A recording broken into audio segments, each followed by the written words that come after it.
Let's go. Yeah, but you know it's Yeah. Oh, I will turn the lights back on. In general, they're One for the not. force disc. In general, they're not.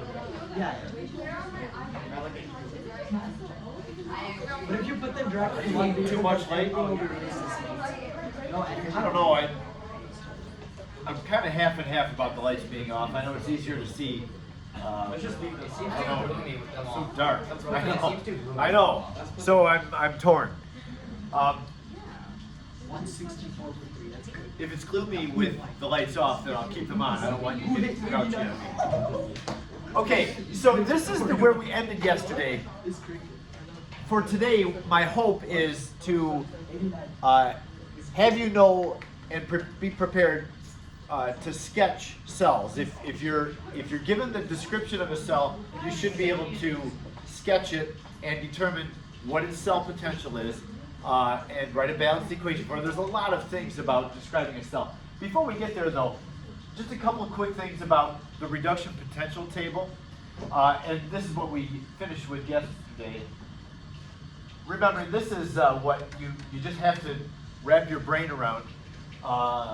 When we had a thermochemical equation, A yields B, and if we had a delta H for it, if you multiply the equation through to give everybody a coefficient multiple, then we multiply the delta H.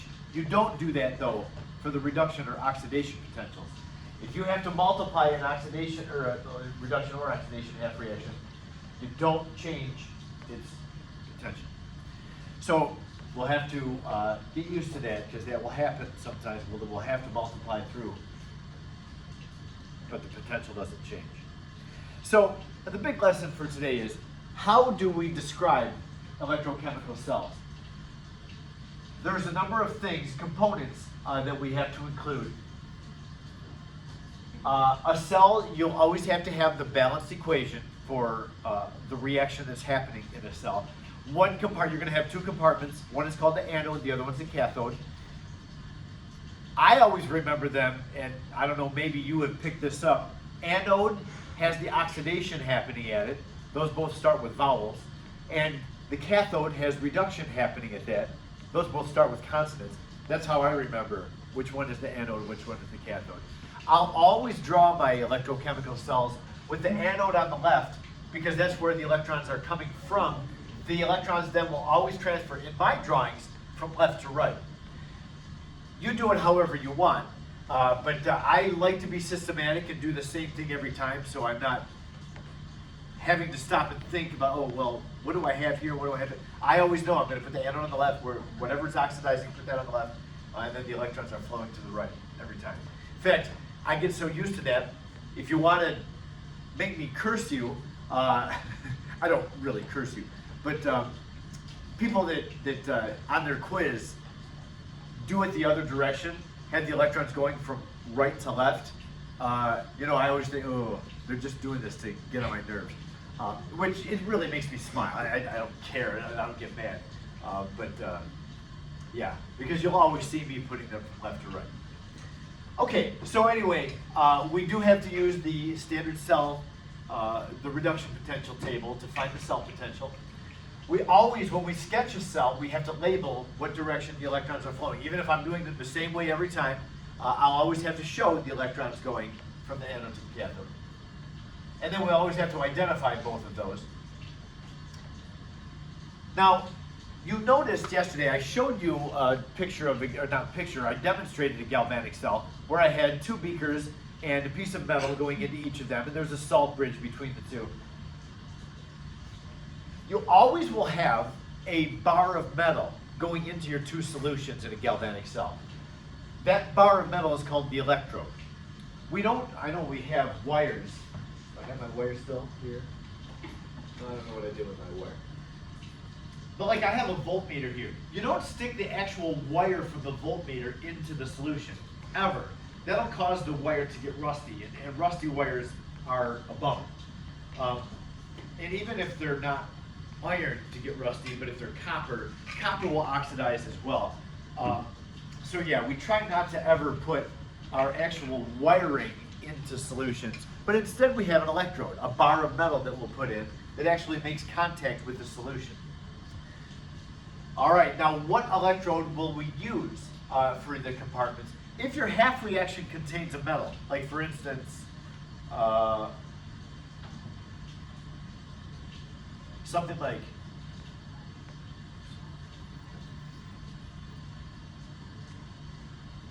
if your half reaction is copper ion gaining 2 electrons and becoming copper metal,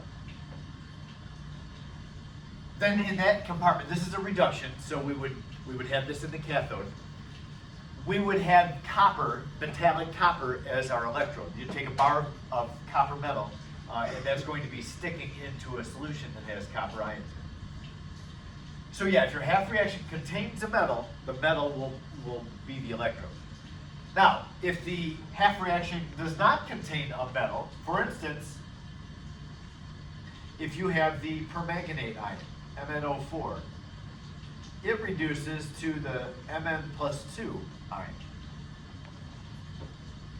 You're not just automatically going to use manganese metal as your electrode in this case. Manganese is not a reactant, nor is it a product. The manganese ion is a product, and permanganate ion is a reactant. But since this does not have an actual solid metal in the half reaction, you'll use an inert conductor. And the inert conductor I'll always label as platinum. We don't actually use platinum, it's too expensive, but I'll just put PT on there. It's got to be inert, because if you don't use an inert conductor, then it's possible that the piece of metal will actually get involved in the reaction. We don't want that. We want just the ions changing with no interference from the actual electrode. So, yeah, and I'll show you, I'm going to demonstrate this a lot. We're going to do several examples here between today and tomorrow. And you'll get the hang of when you have to use platinum and when you don't, when you use a metal other than platinum. There's one other thing about describing cells, and this is going to be new today.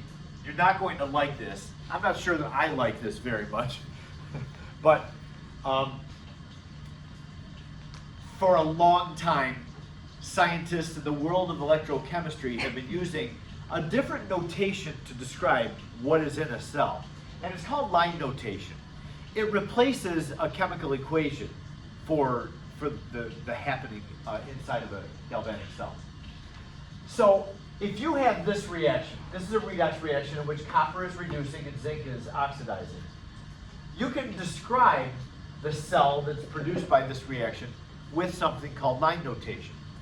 What we do with line notation is we'll always separate the anode from the cathode by using 2 lines, 2 vertical lines together. That means, okay, to the left is the anode and to the right is the cathode. For the anode on the left, and we always put the anode on the left, it's anode and then cathode. I would just remember that they're alphabetized, anode first and then cathode. What we'll do is we'll put the electrode first. So when you have zinc oxidizing the Zn+2, we'll use zinc as the electrode in there because it's a metal involved in the half reaction. So the electrode comes first, and then the product will come next. But we'll separate the reactant from the product. If they're different physical states, use a single line to separate them. If they're the same physical state, you'll use a comma to separate them. You'll see examples of both of these. But zinc neutral is a different physical state than zinc ion. Zinc neutral is solid. Zinc ion is aqueous. Since they're different physical states, we separate the zinc metal from the zinc ion with a single line. So this is describing what's happening in our anode. Zinc is oxidizing the Zn+2. In the cathode, you do the same thing. But you do need to remember that the electrode, the actual piece of metal going into the cell, to both compartments, for the anode, the electrode has to be written first. For the cathode, the electrode has to be written last. Again, I'm going to show you lots of examples of this. It does take a lot of getting used to for the line notation. I'm not even sure if the book mentions line notation. Did you see anything about line notation in the book? Yeah, I'm going to think that it does. Somewhere it's got line notation. I don't remember where it shows up, but it certainly wasn't in your reading last time.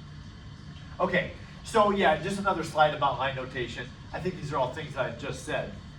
The electrodes are always first and last. So the bar going in is going to be the first and last thing. Vertical lines, single vertical lines will separate physical states within an anode or cathode. And it'll always be products, or sorry, reactants and then products. Now here's a different reaction. This is still zinc oxidizing, zinc going to Zn plus 2. But the reduction is different this time. It's hydrogen ion changing to hydrogen gas. Now, the anode is still zinc. So there's our zinc metal changing to zinc ion.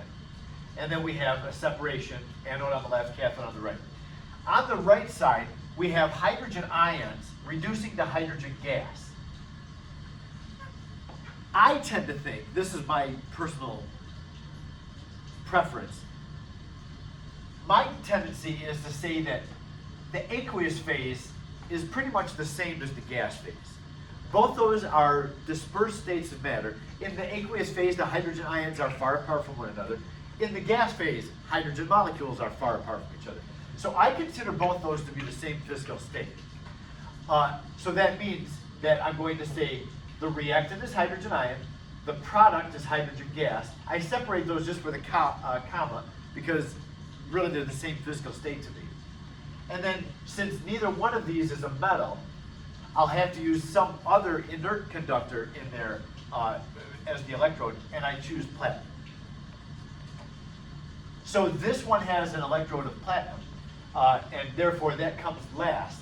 We write the reactants and then the products separated by a comma if they're the same physical state. Now if you were to argue, oh no, aqueous is different from gas and they should be a different physical state. Okay, I'll take that and I'll allow you to do that. So if you thought that these two were two different physical states, you'd write it like this. There's no arguing that solid is a different physical state than aqueous. So those definitely need to be separated by a line. And then separating my anode from cathode. We could also do this. Hydrogen ion, change it to hydrogen gas, but then the electrode is platinum. So we put reactants first and then products. And if that product is not the electrode, then we'll have to say what the electrode is afterwards. So either of these are fine.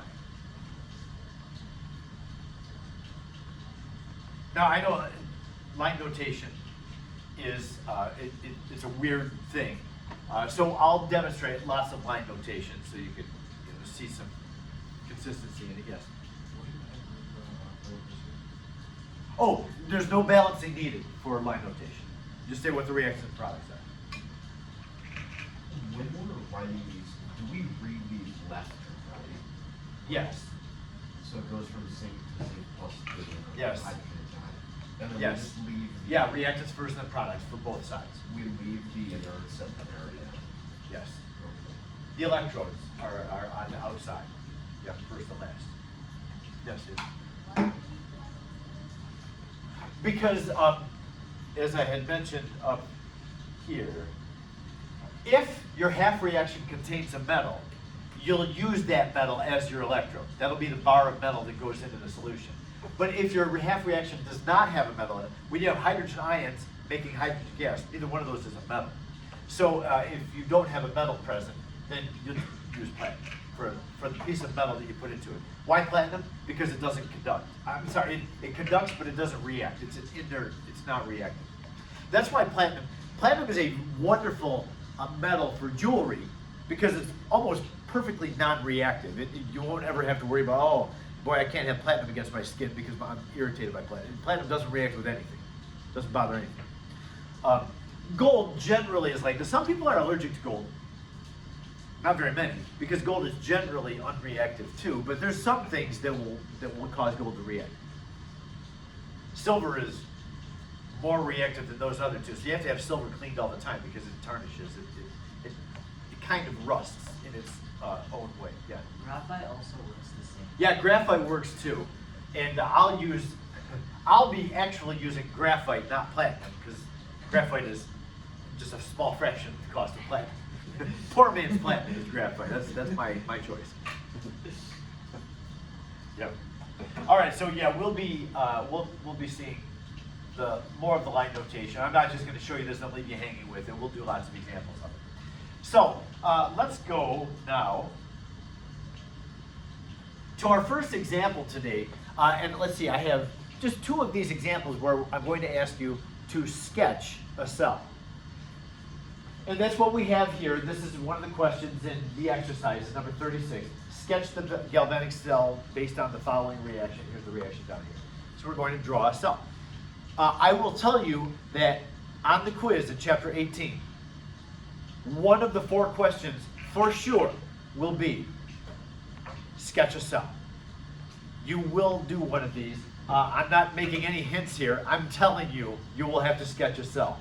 So when you do these exercises, pay close attention to what you're doing. Don't miss anything. The questions tend to be very long. It's going to ask you to do several things in the sketch of the cell. And now here's that little pet peeve of mine that's showing up again. Somehow, there's been a dot that has been left on this document. I don't know why. It's a PDF document. I don't know how that dumb dot got there. But I can't erase it. You can see, I'll go to the eraser tool and try to erase the dumb thing, but it doesn't erase. You can just color it with white. Yeah, and I don't know how to color it white, but... Wait, go on the marker. Just go to the marker. Click one of your colors. You see the pencil? Okay, I was press and hold. No. Wait, come to Just tap. Just click. Click on the Tap. color Just itself click one on of the black. colors. Click Okay, orange or okay. Just click it. Click on the black. Ah, good, okay. Because my option was to do this. So now that doesn't bother me. I'm good with that. Now again, that has some purpose. But a dot, oh, I don't like that dot. But yeah, that. Thank you for that. Yeah, so you can click on it twice and then. Yeah. Oh, geez. Yeah, now if it was just an I can't live with that now. So yeah, I'll just do that. You can make your pen. Yes, I know that I can do that too.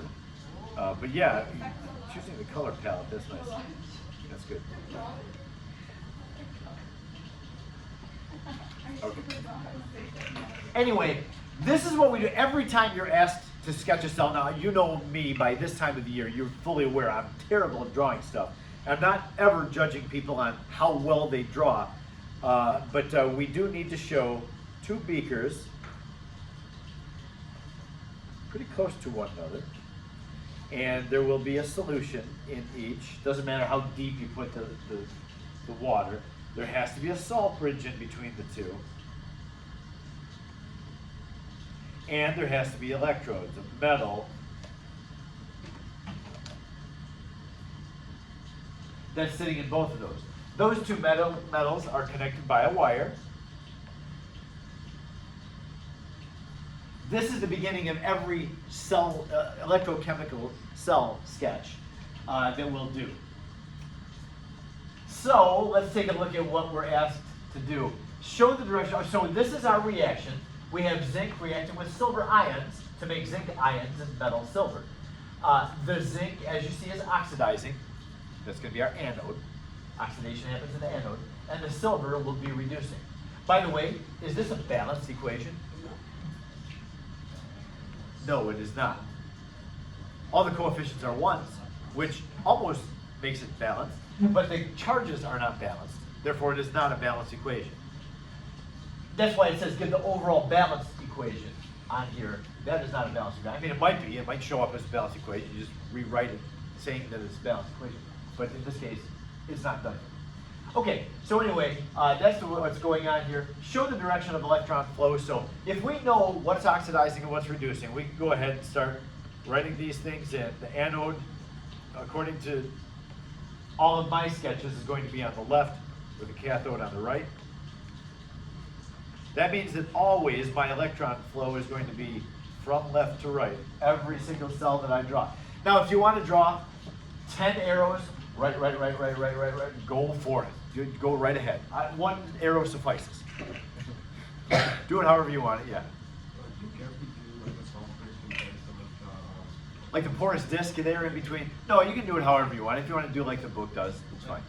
Yep. In fact, we will never make a cell that actually looks like this. That YouTube is just terribly inconvenient and not practical. So I'll show you another alternative today. I'll have a cell that you'll check out. So, yeah, we've got the direction of electron flow, and always the electrons go from anode to cathode. Now, here's something that we haven't talked about yet. The direction of ion migration through the salt bridge. We kind of talked about that. As I had said yesterday, this salt bridge has to contain an electrolyte solution. There's got to be ions dissolved in it. You don't just put water in the salt bridge. That makes it not a salt bridge if it's just water in it. So you have to have like sodium sulfate, sodium chloride, some ions present in here. Now, what's going on, and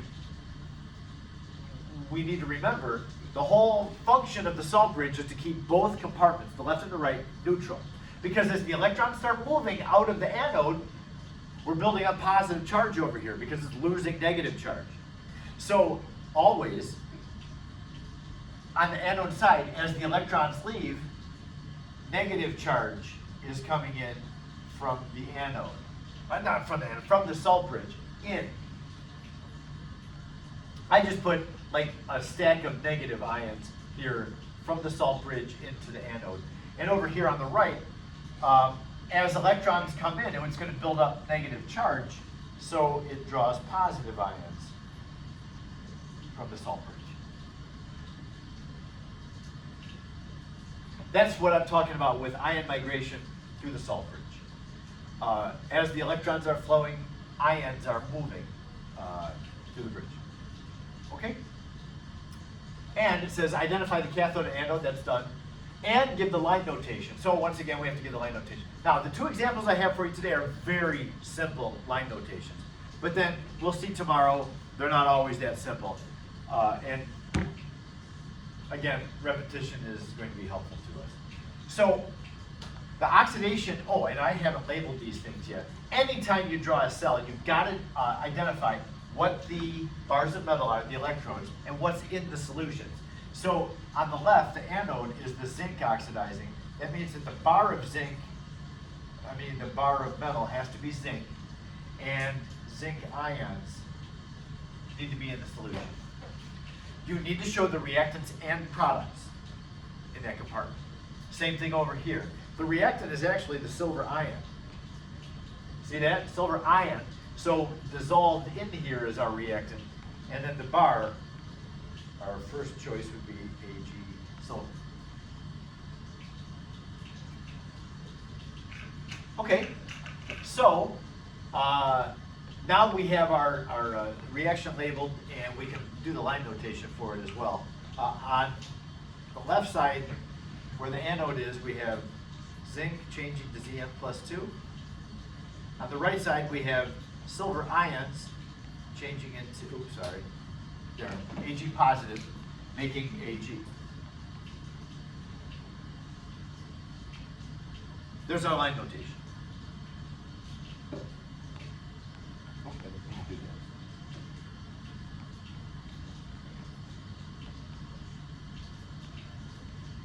Give the overall balanced equation and the cell potential as well. We'll need the reduction potential table for the cell potential. I'll have that for you. The overall balanced equation. Now, in this case, hopefully it's obvious that you're going to need to alter the number of silvers to get the charges equal to each other. I'm going to just write this out. This is kind of overkill, but I want you to see it. To write the balanced equation, the number of electrons given off by the oxidation must equal the number of electrons taken in by the reduction. So that means that in the oxidation, this is going back to what we did several months ago, zinc is changing into zinc ions and giving off 2 electrons. In the reduction, silver ions are gaining an electron to make metallic silver. You can see if we want to put these two together and have a balanced overall equation, the number of electrons given off must equal the number of electrons taken in. So that means I need to multiply the reduction through by 2, that will cancel the electrons off. And that will mean that my overall balance equation would be zinc plus 2 AGs, positive, yields zinc plus 2 plus 2 AG neutrals. That is our overall balance equation.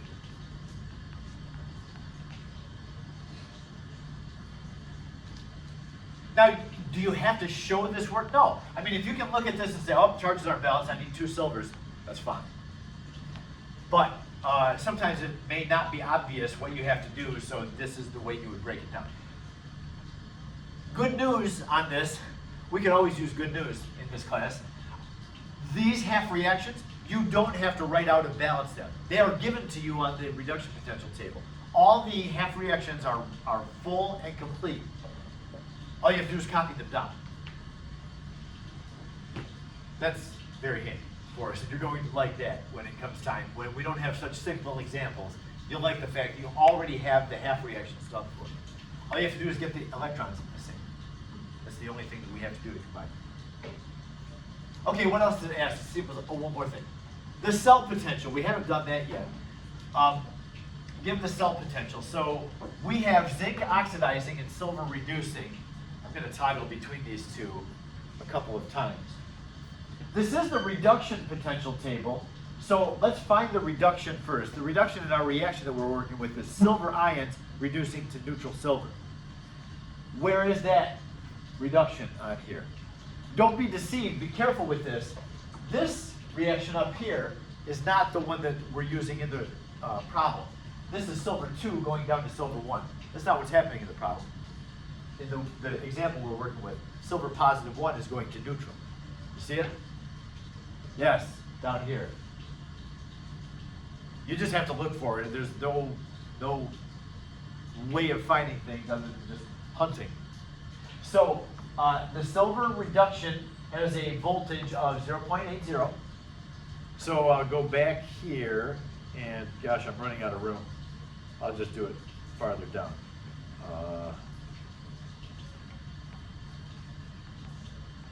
So the reduction of silver has a potential of 0.80 volts. And then we need the oxidation of zinc. We looked at that one yesterday specifically. On this picture, it's circled. Zinc oxidizing is right here. And remember, this is going to take some getting used to.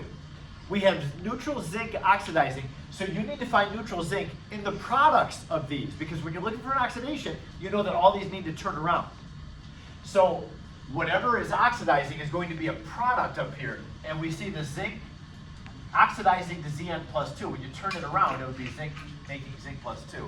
And when you do that, when you turn that around for an oxidation, the sign on the reduction changes. So it's 0.76.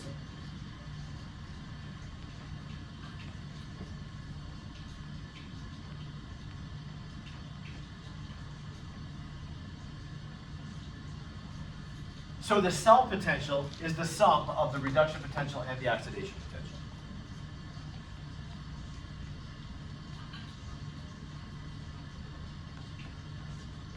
It's got a voltage of 1.51 volts. And you can see that the cell potential is positive, therefore this is a spontaneous reaction. The electrons are spontaneously going to go, as long as you have a salt bridge, from the zinc to the silver. Okay, now on the next slide, for the benefit of people who aren't here to see this and don't watch the video, I don't know why you wouldn't want to watch the video, but I know that it happens.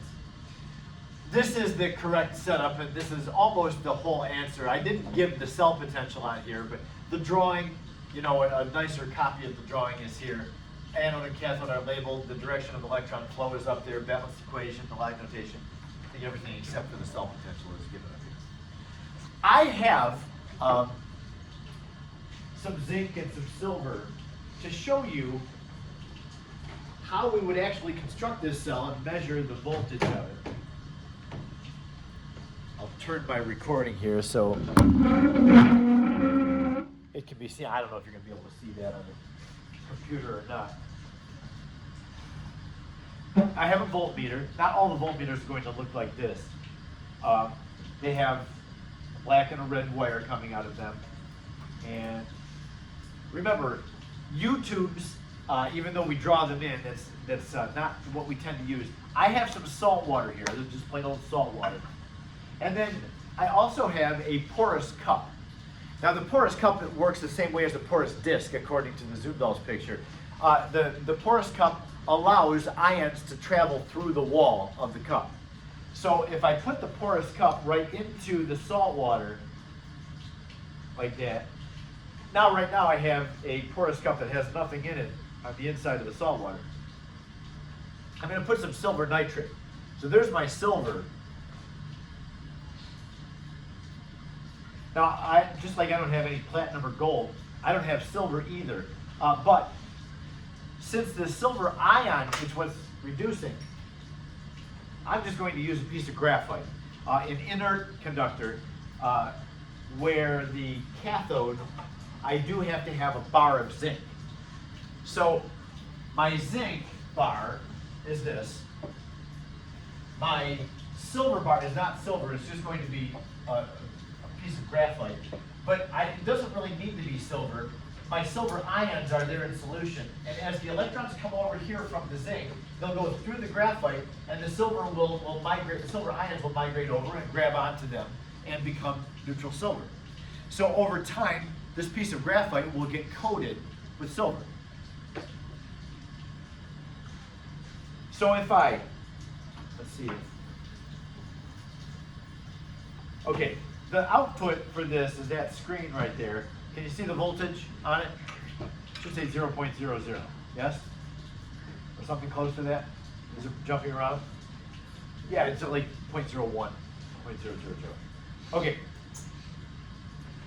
So, touching my electrode ends from the voltmeter on my electrodes that are going to go into this, remember that the wall of the porous cup is like my salt bridge. As the electrons start to flow from the zinc into the silver, the ions from the opposite side of the porous cup wall will travel through and keep both sides neutral. So when I put those both into the solutions, does something register on the voltmeter? Can you see it? Oh, I was getting 1.3 before. Is it not going up? It's at 1.2. Okay. Yeah, that metal-to-metal contact is sometimes, I'm trying to move them around kind of in my hand. Sometimes a clip will help because it grabs on and makes a nice metal contact. All right, 1.33. So we calculated that the voltage should be 1.51. This is not a standard cell, so you can't expect to get exactly the same voltage as what the table is going to give you, but it should be close. I was referring to that Nernst equation yesterday. Remember I said, hey, if the concentrations aren't 1 molar, then we need to correct for the different concentrations. That's when we use the Nernst equation. The Nernst equation, when you use it, you're still going to get something that's somewhat close to the standard value. It just won't be exactly the same. Now, let me show you something in contrast. That was zinc. And I'm going to put the reduction potential table up on the TV.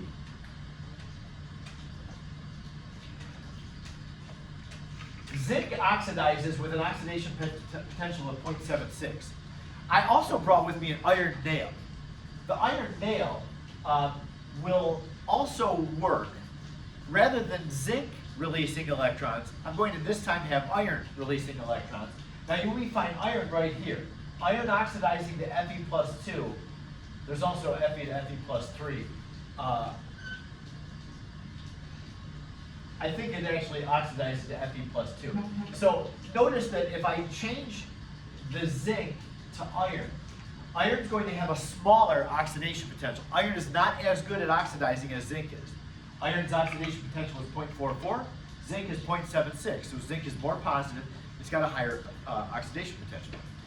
So take a look at what iron will do with the silver.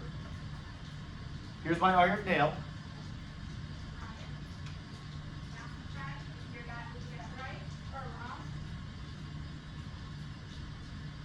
You got a voltage on the meter? 0.8. Like 0.8 or something like that? Yeah. Okay, yeah. So this is lower in its voltage than the zinc is because iron is not as good at oxidizing compared to zinc. So you get a lower voltage. So depending on the substances that you use, it dictates what the voltage is, yeah. I noticed that the iron is 0.44 while the zinc is 0.76, but then using that ratio compared to the ratio of voltage that we got, they're not the same. So is there any correlation between the oxidation potential and the voltage that's produced? Yes, I don't know if it's perfectly proportional. I will say that I'm not positive if the iron is going to +2. If any of the iron is changing to +3, that even lowers the potential. So I don't know if there's a combination of both of those that are happening. It looks like it was possibly. So it might be, yeah, because that's practically zero, the iron oxidation to +3. And so, that's 0 and that's 0.8, so, and the value that we got was very close to 0.8, so maybe that was what was happening. So anyway, just wanted you to see the comparison between two metals and how they'll give you a different potential. I wanted you to see that today too, because at the end of the hour we're going to be talking about the battery lab, and you will be able to use porous cups in the battery lab if you want to. I have a bunch of porous cups for you to, if you want. I don't want to say too much about the battery lab because it's an opportunity for you to create whatever kind of battery you want. Do a little research on the internet, you can see that there's lots of ways to create a battery. But porous cups will be available if you would like. Okay. Let's take a look at one more. Now that took a long time. Let's do one more quickly. Cell sketch. And you'll see this one goes a lot faster. In fact, there's less I'm asking for in this next example. But let's just do this and we'll see the repetition. Okay, so for the next galvanic cell, this is our chemical equation that's happening. We have magnesium oxidizing and aluminum is reducing. Sketch the cell. Okay, well, here we go again. We're going to have two beakers. Put them pretty close to each other so that we can make a salt bridge between the two. Always draw the salt bridge. Notice that I didn't ask you anything about the salt bridge in terms of what the question is here, but don't forget your salt bridge. I'll be looking for that. There is no cell if there's no salt bridge. All right, and then we'll have to have an electrode in each compartment. Connect them with a wire.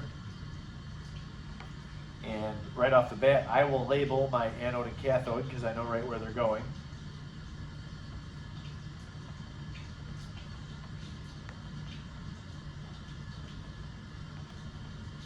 Okay, magnesium is oxidizing, so that means that my bar of metal here is going to be magnesium. And there will be magnesium ions that are produced in the solution. Reducing is the aluminum, +3 down to 0, so we got Al +3 in here, and then a bar of aluminum, because both my half reactions involve the metal.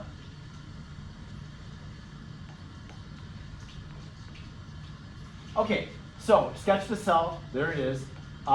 We always should also label the direction of electron flow. Now, I wouldn't mark you wrong if you didn't put the electron flow in there, because it didn't ask for it.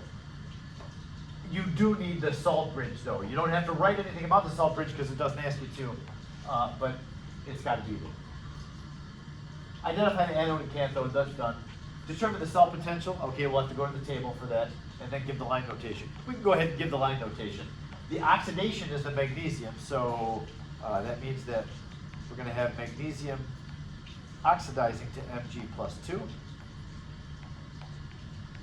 Then the reduction is aluminum reducing to Al.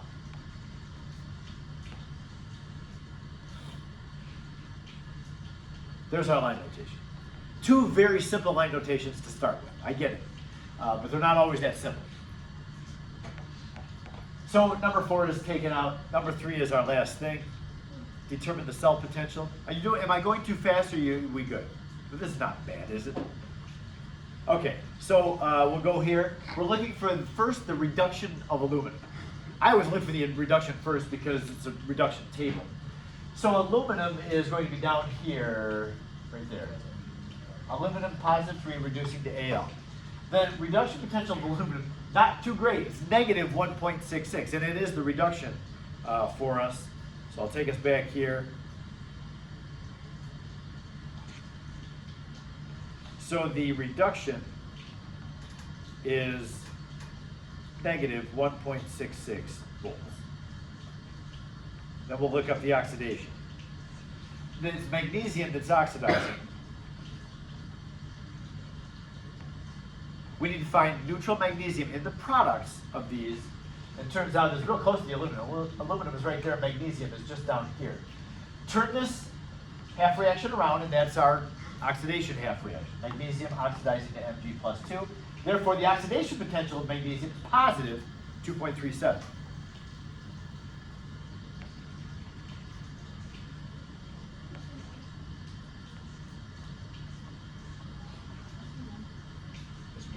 Yes.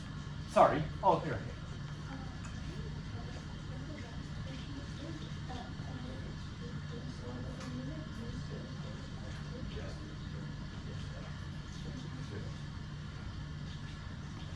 Okay, so yeah, add these two together, and that's our cell potential, 0.71.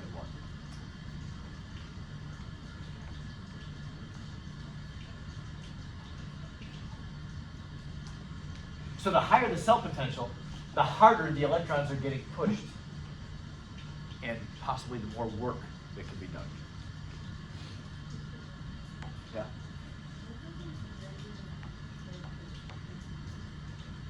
If you have a negative cell potential, that means that the electrons are not spontaneously going to go from the anode to the cathode. And therefore, that also means that spontaneously the electrons are going to go in the other direction, the direction opposite what we are expecting them to. So this thing having a positive cell potential means the electrons are going to go from the anode to the cathode, and that means that this reaction is spontaneous. It's going to happen the way that it's written. If you get a negative cell potential, that means the opposite direction is spontaneous. So you have to flip it over. Okay. So yeah, the next slide has all those things. Oh yeah, the cell line notation we did. I had drawn this into the salt bridge. The question didn't ask us to. You don't have to do it. Only do what the question asks you to do. Anything else about this? All right, I'm going now. Tomorrow, we're going to take on this. We're going to do this sketch of this cell. This one's going to be different because we're going to have to use platinum for one of our electrodes. And yeah, so we'll have more going on here. Line notation is going to be very different for this one. So we'll start with that tomorrow. I'm going to jump over a few of these to get to this. I want to give you plenty of time. The battery lab is Wednesday next week, and I want your brain to start throwing this around some. The task is this. I need you to bring in, you can work in groups, your normal lab groups. Bring in some things from home or from a store or whatever. I don't want you to spend a lot. I know people in the past have spent a lot, like $100 or more. I think that, come on, you guys, Did their don't do batteries that. work well? I don't remember. You don't have to spend a lot to get a very, very good battery. But you do have to think some and maybe be resourceful, and you may have to talk to people and look around. Don't ask me where you're going to find anything. I'm not going to give anything away. Maybe you can ask other teachers and they'll tell you, but this guy's not going to say anything. No. You can ask, but he's not going to say anything. That troll, he won't say anything. All he knows is like where to buy pretty dresses. Okay. he'll be honored that I knew that about him. All right, anyway, yeah, your task is to try to get as high of a voltage as possible. If you can get the highest in the class, you get 5 points extra credit out of the 10-point possible quiz. So that's a lot of extra credit. What?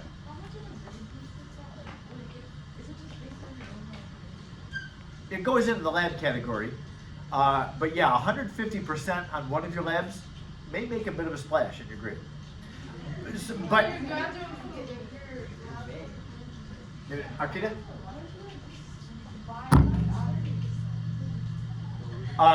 No, you have to create something. You need to have like clearly an anode and a cathode. If you buy a battery, that is not going to impress me at all. What if you bought one, dissected it, and rebuilt it?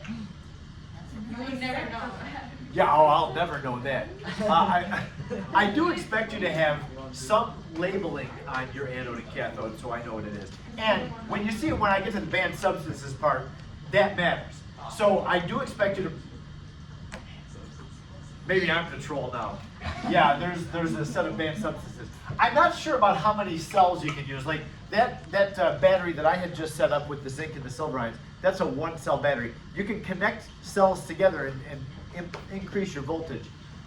I'm not sure. I'm saying 2-cell battery. That is, we haven't decided on that yet, so we're not sure. But yeah, try to get a high voltage. Use the reduction potential table to guide you, but you can't use any of these things. No group 1 metals. You can't bring sodium or potassium or lithium. I know that if you look at this thing, the best oxidizers, lithium, potassium, barium, calcium, sodium, all those group 1 metals. Now, barium and calcium, those are group 2 metals. I didn't ban them. You also can't bring in, and the next thing is going to say, you can't bring any halogens, or you cannot produce any halogens. Halogen, like fluorine would be the best thing at reducing. You can't bring fluorine. It's too dangerous. It's very toxic. Chlorine is also very toxic. That's rude. I think I'd have a hard time finding. Yeah, I don't know where you're going to find fluorine. I mean, you know, if you want to spend enough money, then you'd probably be able to find it. But it's banned anyway, so don't do it. Banned by who? So you By the said guy that's dictating the concentrated grade. acids. Are you gonna check our concentration? Yeah, for acids, I do want you to bring, if you bring acids, and by the way, we will provide some 1 molar sulfuric acid. So if you need to acidify a reaction to get it to go, and that is sometimes necessary to acidify a reaction, otherwise it doesn't happen. Then we will have the acid for you, but no, don't bring in 18 molar sulfuric acid. Too dangerous. No Ishmael. Well, that's what I'm going to do. So Even if you want to put it in your hair, no go. What about if we just get a high? That's what I'm bringing.